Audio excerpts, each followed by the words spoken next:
Sedangkan peserta didik dengan gaya belajar kinestetik belajar dengan melakukan penyelidikan keluar kelas di lingkungan sekolah.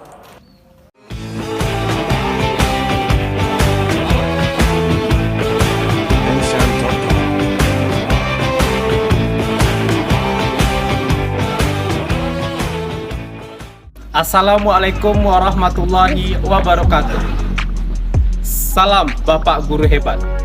Perkenalkan, saya Alvendri, Guru Biologi SMA Negeri 1 Kumbung, Kabupaten Solok, Provinsi Sumatera Barat. Pembelajaran biologi di SMA Negeri 1 Kumbung masih berlangsung monoton dan tidak melibatkan peran aktif peserta didik. Pada proses pembelajaran di kelas, guru dijadikan sebagai pusat pembelajaran dan menggunakan metode ceramah. Akibatnya, ada peserta didik yang mau mendengarkan penjelasan guru dan ada yang tidak mau mendengarkan karena sudah merasa bosan. Hal ini disebabkan karena gaya belajar peserta didik berbeda-beda. Ada peserta didik yang dapat memahami melalui penjelasan dari guru secara langsung, ada yang melalui menonton video, dan ada yang melalui kegiatan di luar kelas. Oleh karena itu, guru diharapkan mampu merancang dan menerapkan pembelajaran yang sesuai dengan kebutuhan murid. Pembelajaran yang dapat dijadikan solusi untuk permasalahan tersebut adalah pembelajaran diferensiasi. Pembelajaran berdiferensiasi adalah pembelajaran yang berorientasi pada kebutuhan peserta didik. Pada pembelajaran diferensiasi, ada 3 strategi yang digunakan. 1. Diferensiasi proses, 2. Diferensiasi konten, dan diferensiasi produk. Dalam pembelajaran diferensiasi kali ini, saya mendapatkan hasil tes diagnostik non-kognitif tentang khas gaya belajar peserta didik dari guru BK yang sudah melaksanakan tes di awal tahun pelajaran. Setelah itu, saya mengelompokkan peserta didik menjadi 3 kelompok, yaitu kelompok auditori, kelompok visual, dan kelompok kinestetik. Sesudah mengetahui kemampuan gaya belajar peserta didik, selanjutnya saya merancang pembelajaran atau modul ajar yang sesuai dengan gaya belajar peserta didik. Sesudah modul ajar jadi, saya mengelompokkan 3 kegiatan pembelajaran di dalam kelas. Yang pertama, untuk peserta didik dengan gaya belajar auditori, mendengarkan penjelasan dari guru secara langsung. Untuk kelompok yang kedua, peserta didik dengan gaya belajar visual melakukan kegiatan menonton video. Dan untuk kelompok yang ketiga, peserta didik dengan gaya belajar kinestetik melakukan pengamatan di luar kelas. Hasil pembelajaran berdiferensiasi kali ini sangat memuaskan. Peserta didik terlibat aktif dalam proses pembelajaran. Mereka merasa sangat senang karena proses pembelajaran sesuai dengan kebutuhan yang mereka miliki, yaitu sesuai dengan gaya belajar mereka masing-masing. Assalamualaikum warahmatullahi wabarakatuh. Waalaikumsalam warahmatullahi wabarakatuh. Dalam pembelajaran diferensiasi di kelas, pemetaan kebutuhan belajar peserta didik merupakan kunci pokok.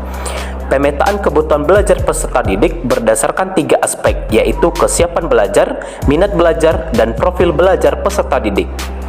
Tes diagnostik pemetaan kebutuhan belajar peserta didik berdasarkan 3 aspek yang didapatkan dari guru BK yang sudah melakukan tes di awal tahun pelajaran.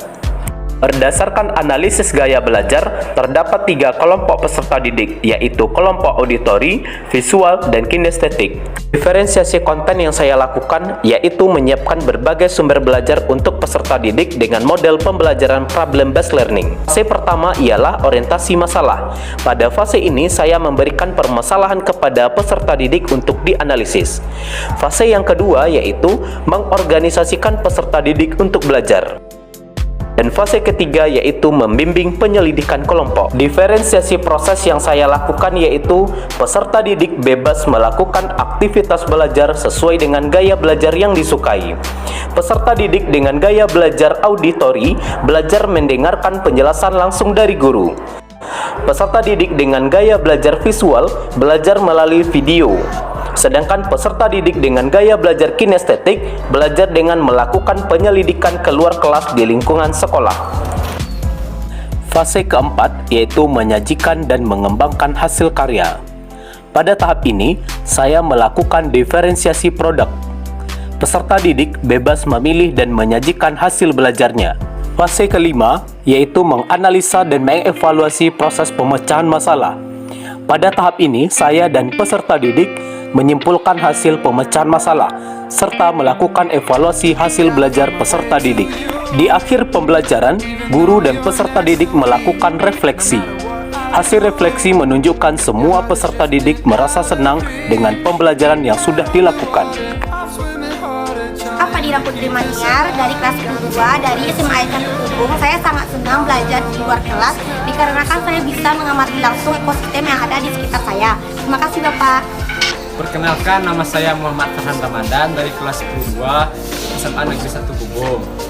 Saya senang sekali belajar melalui penjelasan dari guru karena saya mudah memahami penjelasan dari guru. Terima kasih. Saya Salsabila Rahmadani dari kelas 12 SMA Negeri 1 Gubung.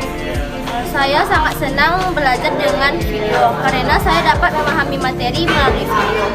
Terima kasih Bapak. Demikianlah pembelajaran berdiferensiasi pada materi ekosistem biologi kelas 10 semester 2. Mari Bapak Guru hebat seluruh Indonesia saling berbagi dan saling menginspirasi untuk kemajuan pendidikan di Indonesia. Assalamualaikum warahmatullahi wabarakatuh.